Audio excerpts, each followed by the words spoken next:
¿Cómo están? Buenas noches.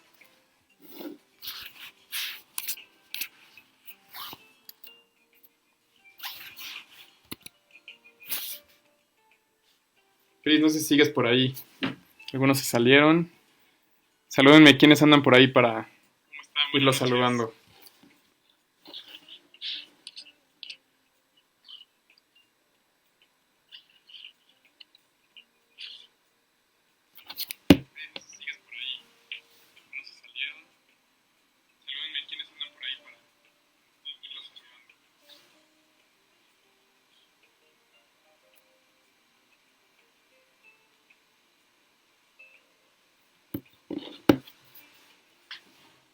Cada transmisión es una aventura porque hay que estar viendo detalles y luego estamos haciendo transmisiones en vivo para las clases de Jazzercise y pues es una configuración, entonces la tengo que cambiar y ahorita no me había dado cuenta que no estaba prendido el micrófono, pero bueno, ya estamos aquí. Pues vamos a ir viendo quién se une a la plática. El tema es una revisión de la propuesta de reforma del sistema de pensiones que se presentó hace unos días. La presentó el secretario de Hacienda pues, en la ya famosa mañanera. Estoy estrenando look, no sé si ya se dieron cuenta, pero este, estuve como más de 4 años yo creo con barba. La semana pasada fui a la Bolsa Mexicana de Valores a presentar un examen y pues uno de los requisitos era rasurarse. Yo no entiendo la verdad para qué, pero bueno, no me iba a arriesgar a que me regresaran después de haber estado esperando como 4 meses para poder hacer un examen. Entonces pues ya cambié de look, pues bueno, vamos a ver, regresar a este look de estar rasurado que es raro, me siento, todavía no me acostumbro, me veo raro, pero bueno. Pues para los que no me conocen o no me ubican o a lo mejor no tienen idea de mi trayectoria, me presento. Yo soy Manuel Nava, actualmente soy director de operaciones de Cuántico Inversiones. Cuántico es un asesor en inversiones independiente, somos una empresa registrada en la Comisión Nacional Bancaria y de Valores y estamos regulados, ¿no? Y somos un asesor en inversiones que básicamente lo que hacemos es dar asesoría personalizada, ¿no? Pues ¿quién soy yo? Yo soy de aquí de Puebla, estudié economía en la Ciudad de México, estuve trabajando 12 años en Banamex, uno de los bancos más grandes aquí en México, y pues tuve una experiencia muy diversa, pasé por varias áreas, desde riesgos de mercado, que es un área donde pues, se evalúan las posiciones de la tesorería del banco, las posiciones en inversiones, en diferentes instrumentos, y pues básicamente lo que hacíamos era pues evaluar las posibilidades de pérdida, ¿no? Y las sensibilidades o qué tanto se mueve la cartera cuando cambian los factores de mercado, ya sea el tipo de cambio, tasas de interés y demás. Después estuve en un área que se llama tesorería corporativa, donde pues básicamente lo que hacíamos era analizar el balance del banco, entonces lo desmenuzábamos para encontrar pues tanto los drivers de rentabilidad como pues, los factores de riesgo que le pegaban, ¿no? Desde qué pasaba con la cartera de crédito, qué pasaba con los depósitos, hacíamos análisis para ver qué negocios eran más rentables al interior y también hacia afuera, ¿no? O sea, cómo nos veíamos contra la competencia en el sistema financiero y cómo se veían los diferentes negocios del banco al interior como si fueran negocios independientes. Y bueno, eso me permitió tener una visión panorámica pues de cómo funciona un banco y de cómo se mueven todos los factores de riesgo al interior.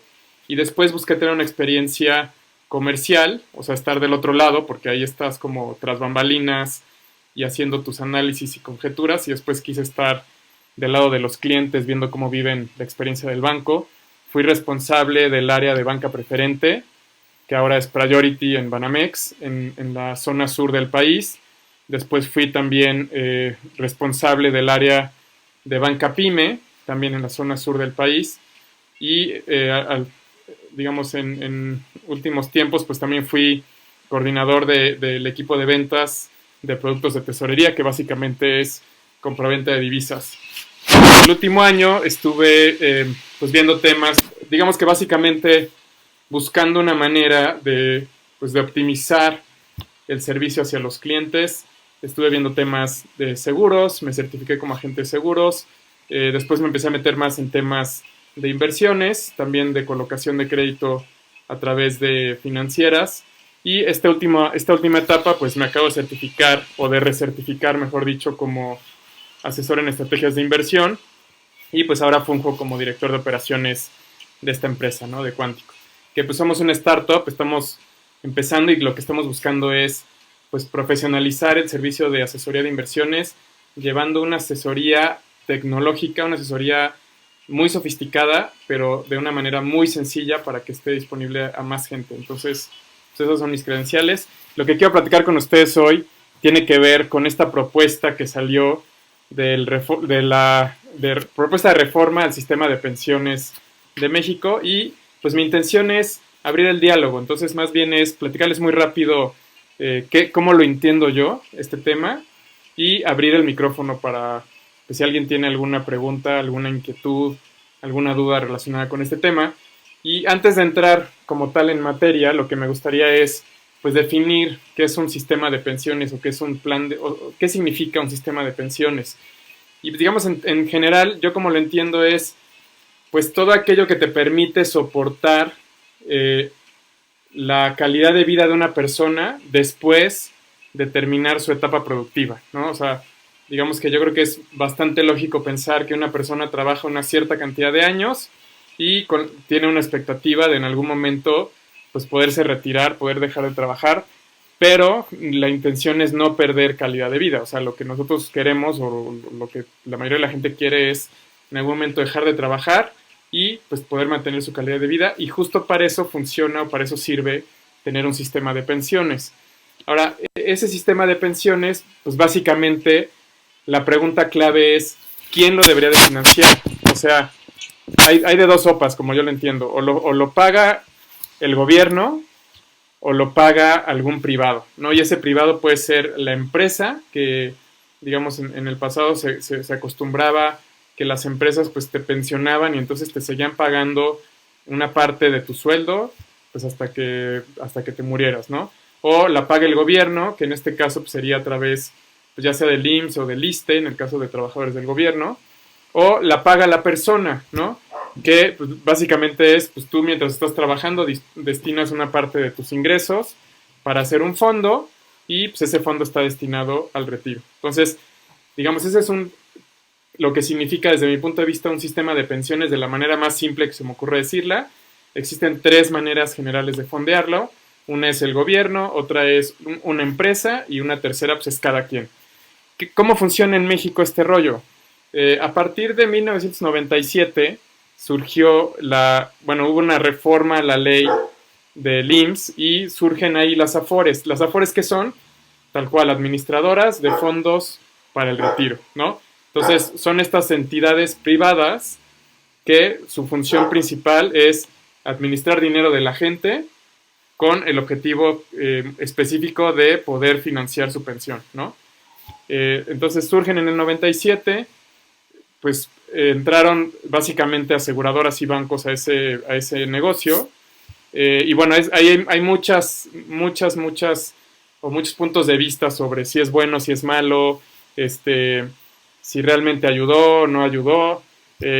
Uno de los temas principales, y que está relacionado con lo que el comentario que hice hace un momento, es, ok, ¿quién debería de financiar el sistema de pensiones de un país?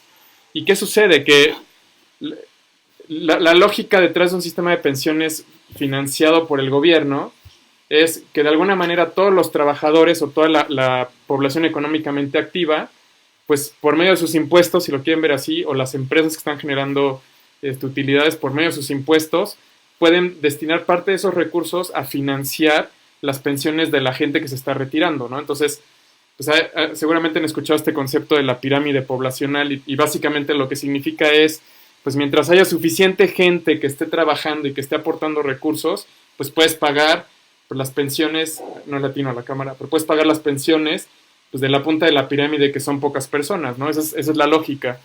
Pero conforme la población se empieza a envejecer de manera general, pues esa pirámide empieza a verse pues más que como una pirámide, como una cosa rara, ¿no? Se empieza a hacer como gorda de arriba, y eso quiere decir que hay una obligación cada vez mayor de fondos para pagar esas pensiones de la gente que ya se está retirando.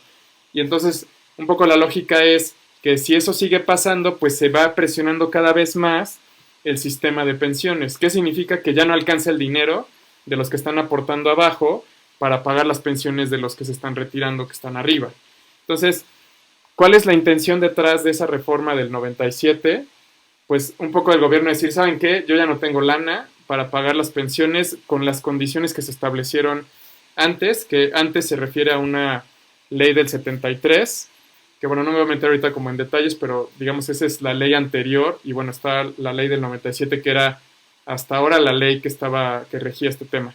Entonces, la lógica es, no alcanza el dinero, necesitamos hacer algo para que los empleados y las empresas, pues ellos mismos financien ahora ese sistema de pensiones. Y de ahí surgen las Afores, que la idea es, bueno, tanto el patrón como el empleado van a estar aportando de su sueldo de manera periódica y van a estar construyendo un fondo que va a servir para que el empleado tenga una pensión.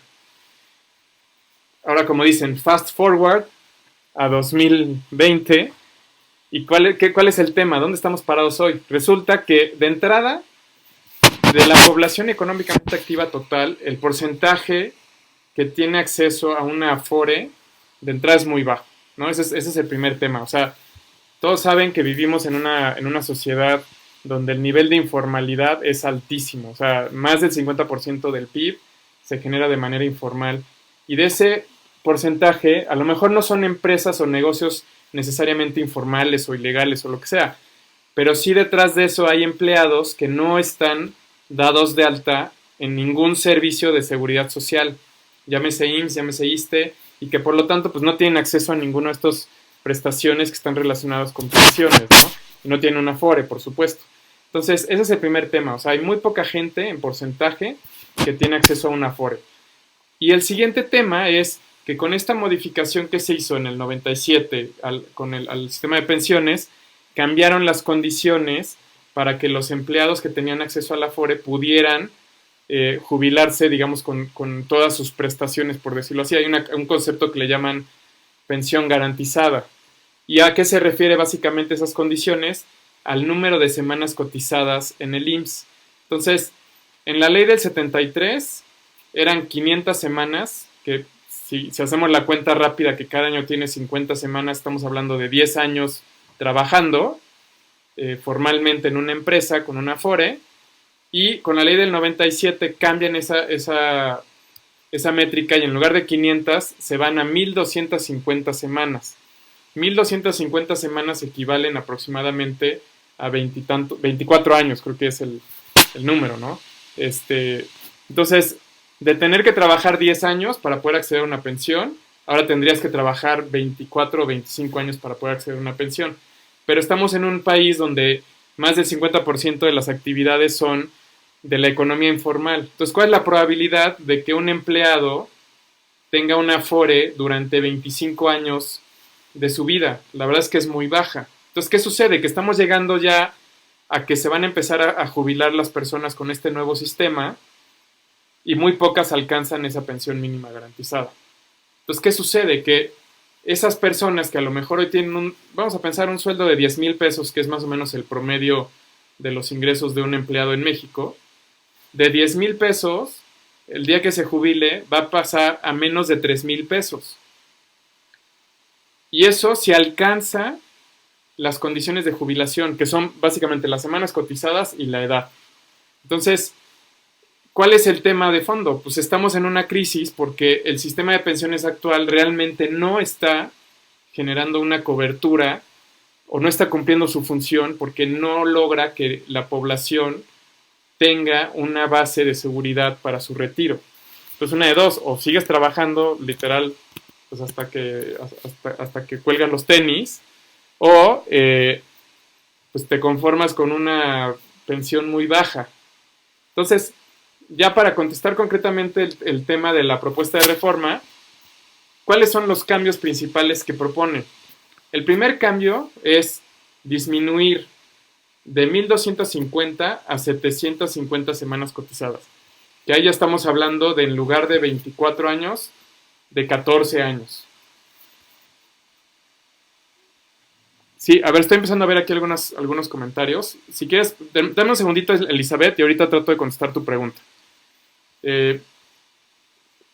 quiero hablar un poquito primero de las características de la propuesta de reforma y ya entramos a platicar sobre dudas o sobre preguntas más específicas. Pero creo que sí es importante como poderlo plantear primero. Entonces, el primer cambio importante es que disminuye el requisito de semanas cotizadas. Y bueno, si alguien vio la noticia, pues el secretario de Hacienda justamente lo que decía es reconociendo pues, que vivimos en un país donde más de la mitad de la economía está en la informalidad, pues es un poco ilógico pensar que muchos empleados van a cumplir esas 1.250 semanas de cotización. Entonces, un poco para resolver el tema inmediato que es lograr que más gente tenga acceso a esa pensión mínima garantizada, pues van a bajar de 1.250 a 750 semanas cotizadas, ¿no? Ese es el primer tema. Y el segundo tema importante es el tema de la aportación. ¿A qué me refiero con la aportación? A literal, ¿qué porcentaje del sueldo del empleado se va a la Afore? Actualmente, lo que aportamos, porque es una participación o una aportación tripartita donde contribuye el empleado, la empresa y el gobierno, actualmente el monto total o el porcentaje total de esa aportación equivale al 6.5% del sueldo de una persona, de un empleado. Entonces, lo que se propone es, de manera gradual, llevar ese 6.5% a un es 15%. Ahorita se me fue si es 15% cerrado o si es un poquito más. ¿Y qué es lo que propone el gobierno? Bueno, pues yo no quiero como gobierno tener una carga presupuestal mayor, porque pues, partimos del hecho que no alcanzaban los recursos para pagar las pensiones, por eso surgió la ley del 97. Entonces, ¿qué propone el gobierno? Pues que sean los empleadores los que le metan lana al sistema de pensiones mexicano. Entonces, la idea es que de forma gradual y a partir del 2023 durante 8 años va a ir aumentando de manera gradual la participación de los empleadores para el fondo de pensiones de los trabajadores. Entonces, el tema digamos, de corto plazo es, ok, si tú eres una persona que tiene una Afore y que está calificando y que está próxima a jubilarse, entonces el beneficio inmediato que vas a tener es pues que al reducir el requisito de semanas cotizadas es más probable que accedas a la pensión mínima garantizada. Ese es el punto número 1. Ahora el punto número 2, que es un tema más de largo plazo, es pues que con ese incremento de las aportaciones que van a ir haciendo de manera gradual los patrones, la idea es que para alguien que a lo mejor está empezando a cotizar ahorita o tiene poco tiempo de haber empezado a cotizar, pues la probabilidad de que logre un fondo en su Afore mayor, pues aumenta, ¿no? Hay un ejercicio que se hizo sobre las Afores, que más o menos lo que estiman es que con los fondos que tiene la gente en su Afore, alcanza para pagar o para mantener menos del 30% del último sueldo que tuvo esa persona. A eso le llaman factor de sustitución. Entonces, no, perdón, factor de reemplazo. Entonces, básicamente es el factor con el que vas a reemplazar tu ingreso. Entonces, imagínate que ganas esos 10,000 pesos. Lo que estiman es que en promedio la gente que tiene Afore, con los fondos que tiene la Afore, va a poder tener un sueldo de menos de 3,000 pesos, ¿no? Ese es un poco el tema. Entonces, la idea es que si se va aumentando de manera gradual la aportación al fondo de pensiones, pues la gente que se vaya jubilando, sobre todo después de los, no sé, de los próximos 8 o 10 años, en su fondo debería tener más recursos, ¿no? Es un poco la idea. Entonces, esos son los dos cambios principales. Digo, seguramente hay más detalles específicos, pero yo creo que esos dos temas son los principales sobre esta reforma. Si es una reforma buena o es una reforma mala, es muy pronto para decirlo. De todos modos, falta mucho para que esto realmente ya entre en vigor. Estaba leyendo que lo que se está proyectando es pues que por ahí de septiembre se empieza a discutir en el Congreso y pues obviamente hay mucho interés del gobierno de que esto se apruebe. Entonces la intención es pues que muy pronto, tal vez para antes de que termine el año, ya se haya aprobado este esquema, porque justo el tema es que el próximo año, me parece, si no es que a finales de ya se empezaría a jubilar gente con este plan. Entonces es muy importante que lo aprueben rápido para que realmente los que están ahorita en la rayita pues tengan acceso a ese beneficio. ¿Cuál es el tema de fondo de esta situación del fondo de pensiones. Eh, Tal cual como yo lo veo, como yo lo entiendo es, a ver, nosotros estamos, si pensamos como de manera general, pues estamos trabajando un cierto tiempo de nuestra vida, ¿no? Vamos a pensar, suponiendo que fuiste a la universidad, a lo mejor desde los, ¿qué quieres? 22, 23 años, vas a estar trabajando hasta los 65 años, vas a estar trabajando a lo mejor 40 años de tu vida, ¿no? Esa es un poco la idea que hay ahorita, ¿no? Hasta ahí es donde estamos parados hoy. Y la intención es, pues, que a partir de ese momento, pues, te jubiles, te retires, dejes de trabajar y, pues, mantengas tu calidad de vida, como decíamos al principio. Entonces, un poco la pregunta detrás de eso es, a ver, ¿nos hace sentido que hay dos temas que yo creo que son bien relevantes aquí? Estamos trabajando o vamos a estar trabajando, si todo sale bien, 40 años de nuestra vida, ¿no? Pensando que empecemos a los 25 y terminemos a los 65. 40 años de nuestra vida, con lo cual deberíamos, además de pagar pues todos nuestros gastos, pues todos nuestros proyectos, todo lo que sea, además contribuir a un cierto fondo para nuestro retiro. Y después tenemos esta expectativa de que por X cantidad de años, que ese yo creo que es uno de los temas porque cada vez aumenta más la esperanza de vida, entonces pues a lo mejor antes eran 10 años o a lo mejor hasta menos, ¿no? La gente se moría a lo mejor a los 70 años, a los 75, por ahí. Pero hoy la expectativa de vida más o menos anda en 80, 85 años. Y si proyectamos eso a lo mejor para cuando voy a cumplir 40 años este año, ¿no? Cuando yo tenga 65 años, a lo mejor la expectativa de vida va a ser 95 años. Llevo una vida saludable, entonces a lo mejor pues voy a llegar a los 100 años, no sé, ¿no? Entonces, el primer tema que para mí es crucial es, oye, ¿te parece lógico que aportando el 6.5% del sueldo de una persona te alcance para que tengas suficientes recursos para mantener tu calidad de vida por 30 años? Porque a mí la verdad es que no me hace sentido. O sea, oye, trabajé 40 y tengo que mantenerme 30, pues está cañón. O sea, creo que tenemos que partir de ahí. Uno de los temas que son bien polémicos y que en otros países ya le han entrado a la discusión, eh, que ya le entraron a la discusión, pero yo creo que sí tenemos que entrarle también en México es, pues, a mover un poco la rayita, ¿no? De entrada, a mí se me hace un poco lógico. Hay dos razones. Una es porque si estamos aportando un cierto porcentaje de nuestro sueldo y pensamos que nos va a alcanzar para financiar una X cantidad de años, pues debemos haber generado unos ingresos muy altos para que nos alcanzara, por lo menos para mantener un nivel de vida razonablemente bueno. Y el otro tema es, pues durante esos 40 años no es como que desde el principio ganaste el supersueldo, más bien, pues la idea es que vas a ir subiendo de manera gradual para tener un sueldo cada vez mejor y probablemente al final, o sea, los últimos años, pues tu sueldo no va a ser igual que el máximo que alcanzaste en algún momento, ¿no? O sea, por ahí hay quien dice que, bueno, hay varias teorías ahí, pero hay quien dice que a los 50, 55 es donde llegas al tope de tus ingresos y de ahí vas a empezar a bajar. Entonces, ¿cuál es el tema que yo veo? Si no movemos, hay dos situaciones. Uno es el monto que estamos contribuyendo, que bueno, ahí ya el gobierno se está, por decirlo así, poniendo las pilas y le está diciendo a los patrones, pues ustedes son los responsables y ahí les va. A ver qué pasa, porque una de las cosas que podría pasar es que los patrones digan, pues órale, pero ¿sabes qué? No me alcanza, entonces pues voy a despedir a cierto número de personas. A los que me quede sí les voy a pagar o les voy a contribuir ese porcentaje que quieres. Esos van a tener una mejor pensión, pero ¿qué crees? Los que corrí pues ya no son mi bronca, ¿no? Ese es uno de los escenarios.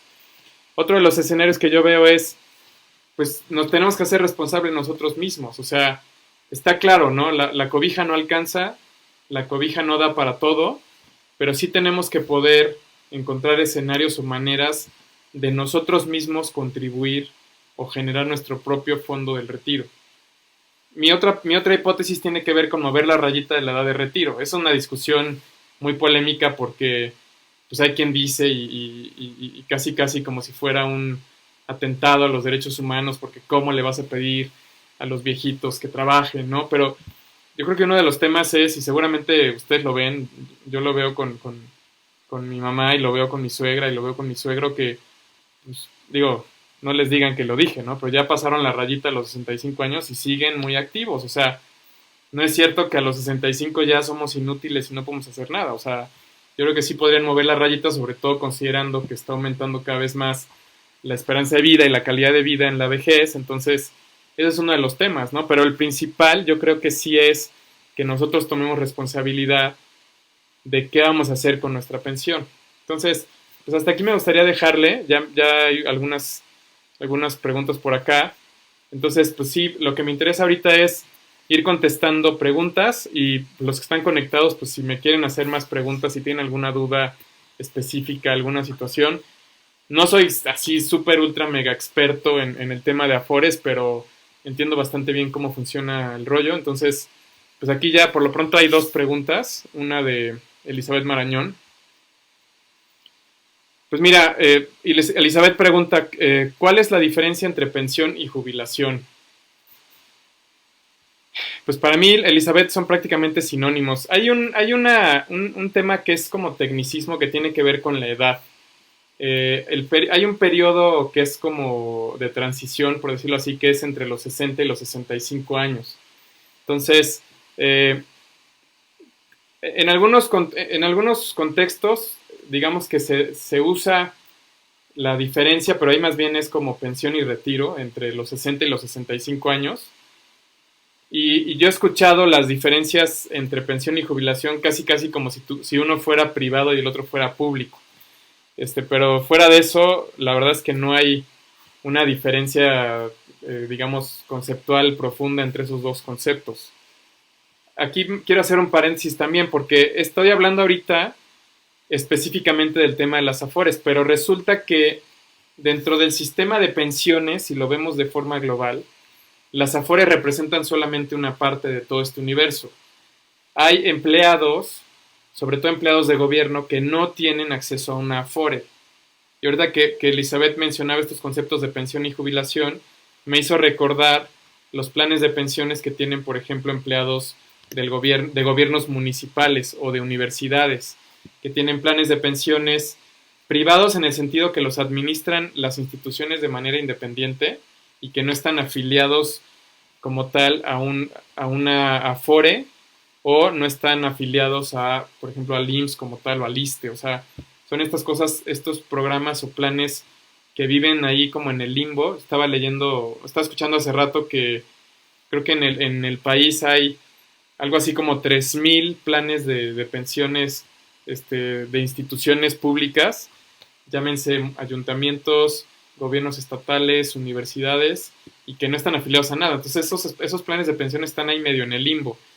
Y es un problema porque esos planes de pensiones probablemente no es más, es muy probable que no tengan fondos suficientes para pagar esas pensiones.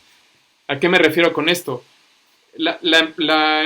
La institución, la universidad, el gobierno municipal, lo que sea, puede decir, sí, tú como empleado, si te jubilas conmigo, o sea, si llegas a tu edad de retiro y sigues trabajando aquí, yo te voy a dar una pensión vitalicia de X cantidad.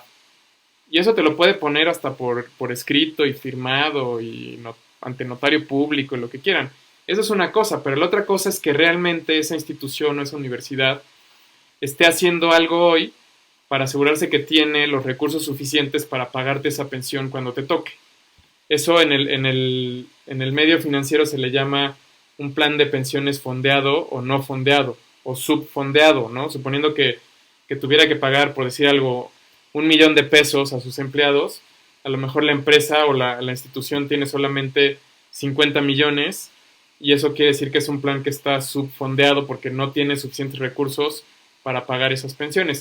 Obviamente, uno de los temas es que las instituciones, y sobre todo las instituciones públicas, juegan mucho con esta idea de decir, bueno, pero a mí me está llegando recurso todo el tiempo, ¿no? O sea, yo recibo participaciones del gobierno federal, del gobierno estatal, en una de esas recibo pues de algunas otras instituciones. Entonces, pues en lugar de hacer un fondo de pensiones y estar administrando ese dinero, pues mejor voy usando de mi gasto corriente dinero para pagar las pensiones conforme se vayan venciendo o conforme vayan estando el dinero. Entonces, muchos lo están haciendo así y eso es súper peligroso porque si pasa cualquier otra cosa, imagínense, el gobierno de uno de los municipios ahora de Nuevo León o de Tamaulipas, que no tenía un fondo para desastres, que el Fonden no sé si todavía tenga recursos, probablemente no, y entonces de repente dicen, ups, nos cayó Hanna, tenemos una contingencia enorme, un desastre natural, tenemos que pagar un chorro de lana y pues ya no les sobra dinero para pagar las pensiones de los trabajadores que se van a jubilar o de los que ya están jubilados, ¿no? Entonces, es bien importante encontrar maneras para poder regular también esos fondos de pensiones que existen, que están ahí volando. Esa es una discusión para otro momento y es un tema bien relevante porque pues hay muchos empleados públicos del sector público que están ahí, que piensan que tienen una pensión, pero que la verdad es que están volando. O sea, está bien complicado ese tema. Entonces, espero haber contestado tu pregunta, Elizabeth. O sea, yo como lo entiendo es, para mí, jubilación hace referencia a la edad de la persona y pensión hace referencia a lo que sea que va a recibir, ¿no? O sea, como al plan de pensión y a la edad de jubilación. Pero bueno, si te interesa tener un poquito más de detalle, con gusto escríbeme en corto y investigamos un poco más del tema. Ahora, Débora pregunta, los que cotizamos antes del 97, es decir, entramos al plan de pensiones del 73, ¿también hay cambio? No, la reforma que se está proponiendo ahorita, o la propuesta de reforma, no considera a los que cotizan en la ley del 73. Solamente considera cambios a los que cotizan en la ley del 97. ¿Cuál es el tema? Los que cotizan en la ley del 73 tienen la posibilidad en un momento dado de elegir qué quieren. O sea, si quieren Afore o si quieren pensiones. Yo por todo lo que he leído y visto sobre eso, no conozco un caso de alguien a quien le convenga entrar al plan de Afore teniendo acceso al plan del 73. ¿Por qué? Porque en la ley del 73 el gobierno tiene la obligación de pagarte la pensión sí o sí. Entonces, pues, ahí pues, que le haga como pueda el gobierno, pero te tiene que pagar.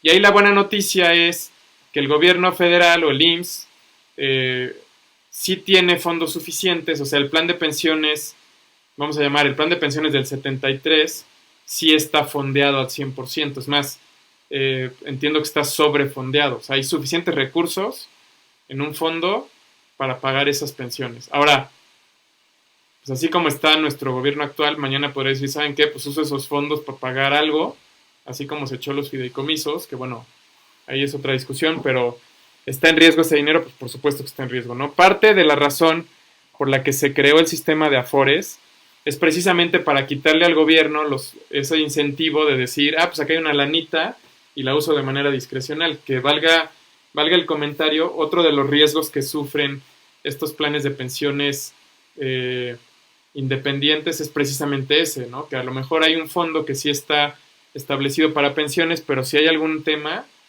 pues a veces usan el dinero de manera discrecional. Entonces, pues contestando a tu pregunta, Débora, no sufre o sea, la propuesta de reforma no impacta al plan del 73. No sé si alguien más por ahí tenga alguna pregunta o alguna inquietud o alguna duda relacionada con este tema. A mí se me hace bien interesante y bien relevante, sobre todo si hay alguien que está próximo a jubilarse, ¿no? O sea, alguien que ya esté cerca de la edad de retiro y que quiera saber qué onda, sobre todo si es alguien que a lo mejor pues no llega a las 1250 semanas de cotización, pues esta propuesta de reforma puede ser algo muy bueno. Ahora, algo importante es el tema de la pensión garantizada. Es como independiente a los fondos que tú tengas en tu Afore. O sea, la lana que tú tienes en tu Afore, pues es tuya. O sea, ahí sí no hay vuelta de hoja. Lo que hayas juntado a la edad de retiro, pues eso te corresponde. Y ahí hay diferentes escenarios o formas como lo puedes utilizar. Tú puedes ir a tu Afore, ¿sabes qué? Pues dame mi lana de cash. O ¿sabes qué? Pues voy a contratar un seguro para que me pague una cierta cantidad cada mes. Y pues bueno, ahí en ese escenario hay dos caminos. Uno es que te diga la aseguradora, ¿sabes qué? Con la lana que tienes, pues yo por la esperanza de vida que hay en este momento, te alcanza para que te pague una pensión vitalicia de X cantidad, ¿no? O la otra es, ok, ¿cuánto te gustaría que te dé? Ah, pues con esa cantidad, con los fondos que tienes, me alcanza para pagártela durante X cantidad de años, ¿no? Son básicamente los escenarios que hay, pero es importante también decirlo que esta propuesta tampoco, digamos, impacta o le pega a la lana que ya tienes ahí en tu Afore, o sea, esa lana es tuya. Hay mucho ruido últimamente y la verdad es que a mí me da gusto que haya salido esta propuesta de reforma así, porque hay mucho ruido con esta idea de que el gobierno o, bueno, el presidente o como le quieran decir, pues quiere agarrar la lana que está ahí en las Afores y pues quiere casi casi hacer su propia caja chica y usar ese dinero y financiar sus proyectos y bueno,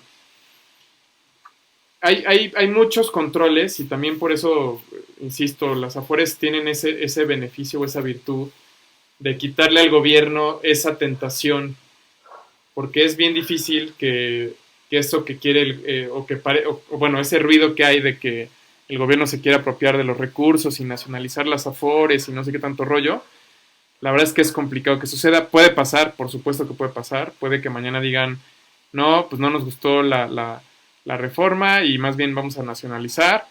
Puede pasar. El tema de fondo en ese sentido es, pues, ¿qué es más eficiente en cuanto a la posibilidad de generar rendimientos? O sea, podría ser, y a lo mejor es algo muy bueno, o sea, si el gobierno tiene proyectos productivos que tienen un potencial de generación de ingresos, que las Afores inviertan ahí, pues está espectacular, porque eso va a generar rendimientos muy altos para los clientes, ¿no? Pero si el gobierno tomara esos recursos para financiar proyectos que más bien tienen un objetivo social probablemente, o tienen más bien un objetivo no necesariamente económico, pues entonces estás perdiendo posibilidades para que ese dinero se invierta en otra cosa y genere rendimientos. Entonces, ese es uno de los temas medulares con eso. Yo, la verdad, en ese sentido soy optimista, veo muy difícil que llegue una reforma o una propuesta de reforma en ese sentido. Yo creo que lo que tiene que pasar es que nuestro sistema de pensiones pues vaya evolucionando. Sin duda creo también que las Afores nos han quedado a deber, que si evaluamos los rendimientos históricos y los comparamos con los rendimientos que puede tener algún administrador de portafolio, algún administrador de fondos, pues veríamos que las Afores lo pueden hacer mejor. Entonces, ese es un tema que sigue pendiente.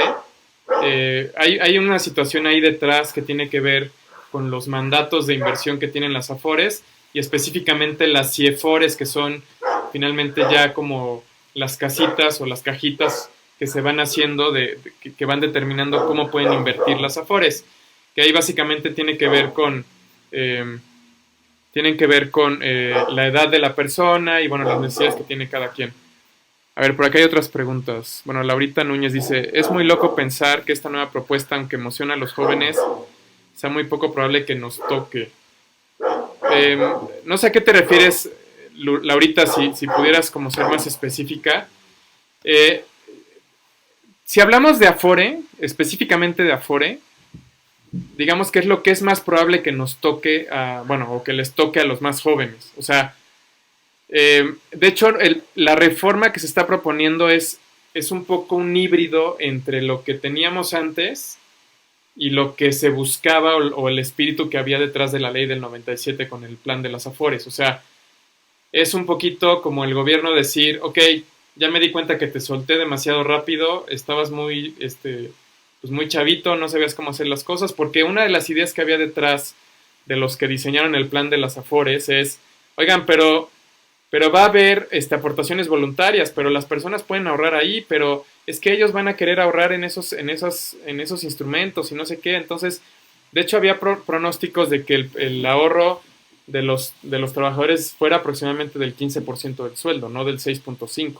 Eso ellos lo veían como el piso, pero pues ¿qué sucedió? Que realmente si vemos lo que la gente aporta en aportaciones voluntarias es muy, muy poco. Entonces, es un poquito como decir, no, pues ya me di cuenta que tú no eres responsable, tengo que agarrarte de la mano y llevarte. Y poco a poco la intención del gobierno es otra vez ir soltando un poquito más la mano. A ver, aquí Pris es asesora de Afores, entonces pues ella también va a tener probablemente una visión más completa. A ver, voy a leer lo que dice, ¿no? Porque a lo mejor este video lo va a subir después a YouTube, entonces a lo mejor no van a ver los comentarios. Dice, ahí hay una parte importante. Tienes toda la razón. Normalmente no convendría a una persona que se pensiona por la ley del 73 elegir pensionarse por la ley 97.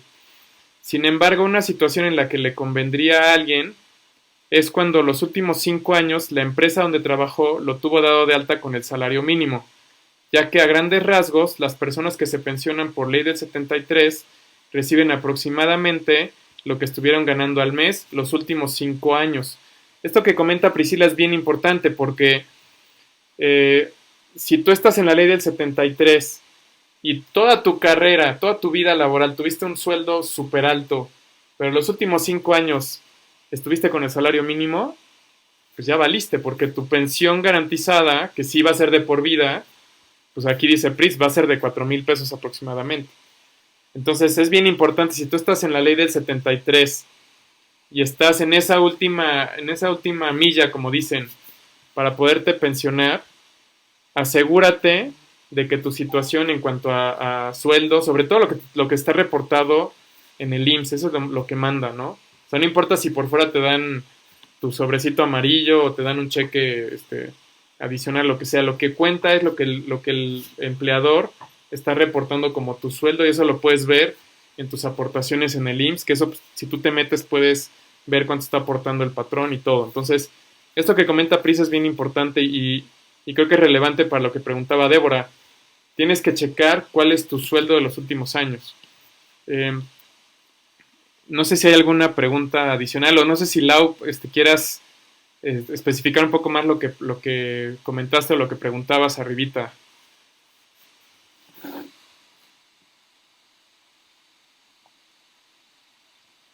Creo que hay algunas personas más que se conectaron. No sé si alguien tenga alguna pregunta.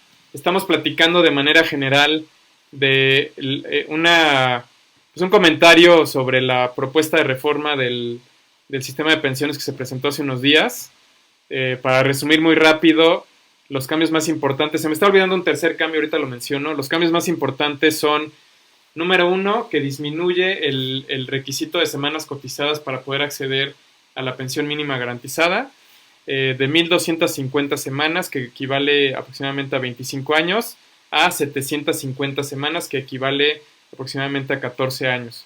Es el punto número 1. El punto número 2 es que se plantea que la aportación o que el porcentaje de aportación a la Afore aumente de manera gradual y básicamente la idea es que pase del 6.5 que está actualmente a aproximadamente el 15% o 16%. No me acuerdo exactamente el número, pero bueno, es un incremento bastante significativo y la idea es que sean las empresas o sean los patrones los que hagan esa aportación y va a ir aumentando de manera gradual el porcentaje que ellos van a aportar a partir del 2023, o sea, digamos, hay 2 años de gracia que le están dando a los empleadores para empezar a incrementar esa contribución que están haciendo. La idea es que ni el gobierno ni los empleados aporten. Hay un tema importante que tiene que ver con esto, que lo que el gobierno va a aportar no va a cambiar, vamos a decir, en el agregado, pero lo que sí están planteando es que cambie la manera como se distribuye esa aportación. Actualmente el gobierno aporta, es un porcentaje bien pequeño, es 0.22% lo que aporta el gobierno, pero lo aporta de manera general para todos. O sea, no importa si ganas un salario mínimo o ganas 20 salarios mínimos, el gobierno te aporta algo de dinero. Lo que está planteando ahorita la propuesta es que ese dinero se distribuya a las personas que tienen los menores ingresos. Entonces, si tú ganas más de 4 salarios mínimos, el gobierno ya no va a contribuir a tu Afore. Si tú ganas menos de 4 salarios mínimos, el gobierno va a contribuir de manera más importante. O sea, no va a ser ese 0.22%, va a ser un porcentaje mayor y con énfasis en las personas que ganan menos, ¿no? Que ganan un salario mínimo, que se supone que es lo mínimo que puede ganar una persona, pero bueno. La idea es que el gobierno va a concentrar sus recursos en ese porcentaje de la población que gana 4 salarios mínimos o menos, que la verdad es que es un porcentaje relativamente alto de la población, entonces la idea es que esas personas pues tengan una mejor pensión, ¿no? El tercer tema, que no mencioné hace rato, se me estaba pasando, tiene que ver con la disminución de las comisiones en las Afores. Cuando surgió la reforma de la ley del 97 y surgieron las Afores, cobraban una millonada estas instituciones. El argumento era pues que ellas estaban corriendo muchísimo riesgo, que tenían gastos operativos muy altos y pues que necesitaban cubrir sus gastos. Entonces, y bueno, conforme fue aumentando el monto de los activos en administración, pues como que fueron diciendo, bueno, pues ya nos sale el negocio, ya cubrimos nuestros gastos, entonces podemos ir bajando las comisiones. Pero comparado con estándares internacionales, incluso al día de hoy, las Afores en México cobran muchísimo más que las Afores en otros países. Entonces, el compromiso que se hizo también en esta propuesta de reforma por parte de la Asociación Mexicana de Afores es disminuir el porcentaje de comisiones. Ahí obviamente le van a pegar pues, a los que se dediquen, como Priscila en este caso, a promover el tema de las Afores. Pero bueno, la intención es pues que los usuarios del sistema pues tengan beneficios, ¿no? Es impresionante, yo que estoy en este tema también de la administración de fondos. O sea, hay fondos en Estados Unidos que cobran, es que ni siquiera lo puedo decir como números redondos, pero hay un concepto que se llama puntos base, que es 0.01%, o sea, es un numerito muy, muy chiquito. Entonces hay fondos que cobran 3 puntos base o 6 puntos base de administración al año. Entonces imagínense, vamos a decirlo así, como el costo que tiene la Afore por ir al mercado y comprar instrumentos de inversión donde va a meter el dinero de los ahorradores. Y la Afore te cobra como cliente, en promedio, hoy te cobra en promedio el 1% de lo que tienes en tu Afore. Entonces, pues a la Afore le cuesta prácticamente cero y a ti te lo cobra en 100. O sea, tienen una rentabilidad muy grande. Por supuesto que tienen costos altos, por supuesto, ¿no? Pero es un hecho que pueden bajar sus costos bastante y de todos modos ser rentables. Entonces, ese es el otro tema que es relevante, que ese sí nos va a beneficiar a todos, que ese, desde mi punto de vista, va a propiciar todavía más que haya competencia en el sector de las Afores, que eso es más extraordinario. Y aquí como comercial, sin mencionar ninguna marca, lo que quiero decirte es que si tú tienes acceso a una Afore, pues sí te fijes en el rendimiento, pero también te fijes en las comisiones. Y que elijas un equilibrio entre una Afore que sea muy barata y que tenga un rendimiento razonable. O sea, eso es bien importante, porque el rendimiento es algo que puede ser poco predecible, porque si hay un escenario catastrófico como el que estamos viviendo en estos momentos, pues estés sea el administrador que sea, pues va a tener una disminución del rendimiento. Pero las comisiones es algo que sí te puede pegar de manera significativa. Entonces, pues bueno. No sé si haya más comentarios. Veo gente conectada, pero no veo como más comentarios en el chat. De todos modos, si alguien después de esta plática o ves el video ya no en live, sino ahora que lo suba al muro o lo que sea, y te surge alguna pregunta adicional, encantado de contestarla. Pues bueno, aquí ya sea por este medio o pues me puedes buscar en Twitter, me puedes buscar en LinkedIn. Bueno, la intención es abrir el diálogo, platicar estos temas de manera abierta. Si consideras que algo de lo que dije no es correcto, no es preciso, con toda la confianza del mundo, corrígeme. Yo no me considero un saberlotodo, simplemente considero que sí tengo bastante experiencia y bastante conocimiento sobre estos temas y por eso me atrevo a platicar contigo de manera abierta y pues ofrecerte ese consejo pues sin ninguna intención, ¿no? Entonces, pues muchas gracias a todos los que se conectaron. Gracias Emma, gracias Pris, Laurita, Débora, Elizabeth, bueno, y las demás personas que veo por acá conectadas, aunque no han comentado. Yo estoy haciendo estas sesiones prácticamente una vez a la semana. Digo, la semana pasada no hubo porque pues, fue el examen y la verdad es que sí terminé un poquito frito del cerebro. Es chistoso porque pues uno se hace una expectativa y de repente, aunque creo que me fue muy bien y ya comparando el resultado en términos de calificación con los promedios y demás, o sea, me fue bastante bien. La verdad es que sufrí mucho con el examen, pero bueno, lo importante es pues estarse capacitando y estar al día en todos los temas. y encantado de seguir platicando con ustedes.